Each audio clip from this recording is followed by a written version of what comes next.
और बात करें कांग्रेस की तो एक बहुत बड़ा झटका इस ग्रैंड ओल्ड पार्टी के लिए। केरल और असम से उसका सुपड़ा साफ हो चुका है और ये 6 राज्यों में अब सिमट चुकी है। और जो ये पार्टी है लगातार उसका जो जनाधार है वो घटता जा रहा है। अगर हम ट्रेडिशनल वोटर्स की बात करें जो कांग्रेस के रहे हैं, उस पर अब बीजेपी धीरे धीरे अपना कब्जा जमाती जा रही है और ये कांग्रेस के लिए एक बहुत बड़ी चिंता की बात। और एक बार फिर से हम जो असम के मैन ऑफ द मैच रहे उनकी बात कर लें, सर्बानंद सोनोवाल, जो अभी केंद्र की बीजेपी सरकार में मंत्री हैं, लेकिन चुनावों से ठीक पहले बीजेपी ने सर्बानंद सोनोवाल को असम में पार्टी का सीएम पद का उम्मीदवार बनाया। बीजेपी ने सोनोवाल के युवा चेहरे और साफ सुथरी छवि के नाम पर वोट मांगा और उसे जीत भी मिली। अब सोनोवाल दिल्ली की सियासत छोड़कर गुवाहाटी की गद्दी संभालेंगे। चुनाव नतीजों के साथ दिल्ली में सोनोवाल के घर पर जबरदस्त जश्न है। सोनोवाल के दफ्तर के कर्मचारियों से बात की जी मीडिया रिपोर्टर विशाल पांडे ने। असम में बीजेपी की जीत के बाद केंद्रीय मंत्री सर्बानंद सोनोवाल के दिल्ली के आवास पर जश्न की शुरुआत हो गई है। यहां पर पटाखे जलाए गए। सबसे पहले हम आपको दिखाते हैं किस तरीके से ये 12 तुगलक रोड, जो कि दिल्ली में सर्बानंद सोनोवाल का आवास है, यहां पर जश्न मनाया जा रहा है। उनके स्टाफ के लोग यहां पर मौजूद हैं, मिठाइयाँ बांटी जा रही हैं, मिठाइयाँ खा रहे हैं, छोटे बच्चे भी हैं और उनके स्टाफ के तमाम लोग हैं, उनके जो सहयोगी हैं वो इस वक्त मौजूद है, क्योंकि सर्बानंद सोनोवाल आसाम में है, इस वक्त वो गुवाहाटी में है और यहाँ पर उनके घर पर खुशियाँ मनाई जा रही हैं, क्योंकि असम में पहली बार बीजेपी की जीत हुई है और सर्बानंद सोनोवाल मुख्यमंत्री पद के उम्मीदवार थे और अब असम के मुख्यमंत्री सर्बानंद सोनोवाल होंगे। हमारे साथ यहाँ पर पलाश रॉय हैं, जो कि उनके सहयोगी हैं सर्बानंद सोनोवाल के। पलाश जी, कितनी खुशी है? हम देख रहे हैं आपने पटाखे जलाए, अब लड्डू बांटे जा रहे हैं यहाँ पर और पूरा स्टाफ इस वक्त सर्बानंद सोनोवाल जी का मौजूद है, कितनी खुशी है?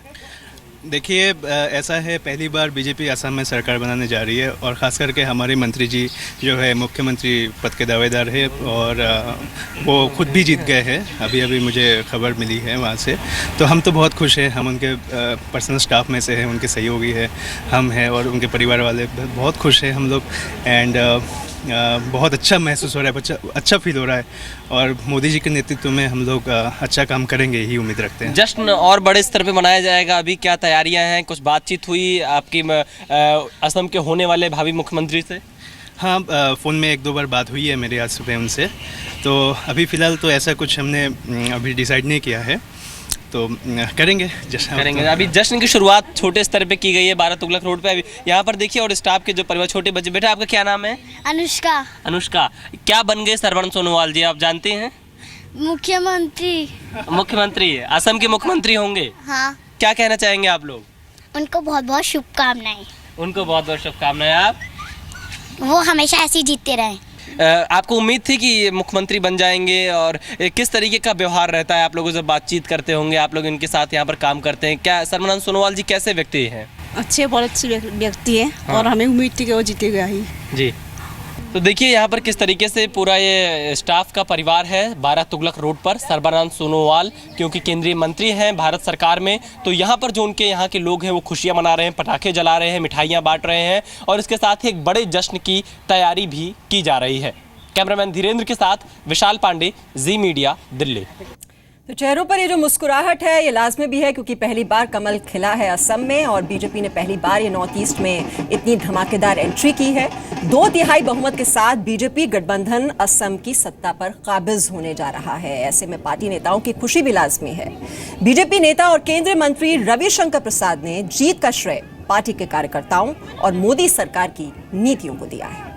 सर, आसाम के रिजल्ट के बारे में सबसे पहले हर जगह चर्चा हो रही है कि बीजेपी इतनी सारी सीट्स लेकर आई है। देखिए, आसाम के अगर आप पूरी राजनीति को देखें तो मैं वहाँ बहुत दिन से प्रचार करता रहा हूँ, मैं जानता हूँ उस प्रदेश को। बीजेपी की ओर लोग बढ़ रहे थे। लोकसभा में काफ़ी सीटें हम लोगों ने जीती, आपको मालूम है। नॉर्थ ईस्ट के बाकी इलाकों में हम कोalition गवर्नमेंट में रहे हैं, लेकिन इस बार हमें लगभग 3/4 बहुमत के आसार लग रहे हैं। Upper Assam, lower Assam, Barak valley, tea garden, सब जगह हमें समर्थन मिला है। इसका क्या मतलब है?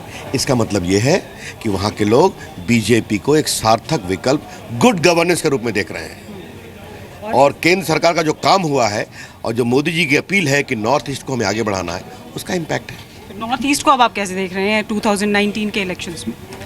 देखिए, इसमें तो हम पूरे देश में आ गए। हम आगे 2019 भी जीतेंगे, आगे और भी बढ़ेंगे। अच्छा काम ईमानदारी से कर करके देश का हमने प्रेम जीता है, ईमानदारी से हमने काम किया है। और जिस प्रकार से मोदी जी की लोकप्रियता है, अमित शाह जी ने अध्यक्ष के रूप में काम किया है, हमारे एक एक कार्यकर्ता ने काम किया है, तो आज पूरे देश में बीजेपी की ओर एक नए प्रकार से देखने का एक बहुत बड़ा लोगों में अभियान चल रहा है। इसीलिए ऐसे इलाके जहां बीजेपी को लोग कभी पूछते भी नहीं थे, वहां बीजेपी आज उपलब्ध है। सर, असम को लेकर तो सेलिब्रेशंस हैं, लेकिन जो 4 और स्टेट्स हैं उसको आप अचीवमेंट मानेंगे या मानेंगे कि शायद कहीं लैक कर रहे हैं या फिर थोड़ा और काम करने मैंने कभी अस्वीकार नहीं किया कि हमारे पारंपरिक रूप से कमजोर इलाके रहे हैं। वहाँ दरवाजा खुल गया, आगे बड़ा गेट खुलने वाला है। तो बीजेपी इसे बड़ी जीत के तौर पर देख रही है और 5 राज्यों का चुनाव 4-1 से हारने के बाद कांग्रेस ने कहा है कि हार जीत लगातार चलने वाली एक प्रक्रिया है। अब कांग्रेस पार्टी हार के कारणों का पता लगाने के लिए आत्ममंथन करेगी। भारतीय राष्ट्रीय कांग्रेस 5 राज्यों के चुनाव में जनादेश को विनम्रता से सर झुकाकर स्वीकार करती है। भारतीय राष्ट्रीय कांग्रेस 5 राज्यों की जनता का भी धन्यवाद करती है जिन्होंने प्रजातंत्र को इस चुनाव में सशक्त किया। चुनाव में हार और जीत निरंतर चलने वाली प्रक्रिया है, परंतु एंटी इनकम्बेंसी के अलावा चुनाव के जो नतीजे हैं इनका हम विश्लेषण करेंगे, अंतर्मंथन करेंगे, जहां जहां दुरुस्ती की आवश्यकता होगी उसे करेंगे और जनता की और ज्यादा पुरजोर तरीके से सेवा कर और जनता की आवाज बन एक सशक्त ताकत के तौर पर उभरेंगे, ऐसा हमें विश्वास है। आत्ममंथन बहुत जरूरी भी है कांग्रेस के लिए, क्योंकि 6 राज्यों में अब वो सिमट चुकी है और उनमें से एक बड़ा राज्य सिर्फ कर्नाटक है।